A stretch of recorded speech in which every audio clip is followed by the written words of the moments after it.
ঢাকার গুরুত্বপূর্ণ ও স্পর্শকাতর বিভিন্ন এলাকায় সভা সমাবেশ নিষিদ্ধ করেছে সরকার।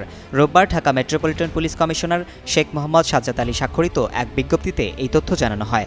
ডিএমপি জানায়, ঢাকা মেট্রোপলিটন পুলিশ অর্ডিন্যান্সের 29 ধারায় অর্পিত ক্ষমতা বলে আগামী সোমবার থেকে পরবর্তী নির্দেশ না দেওয়া পর্যন্ত এই নিষেধাজ্ঞা কার্যকর থাকবে।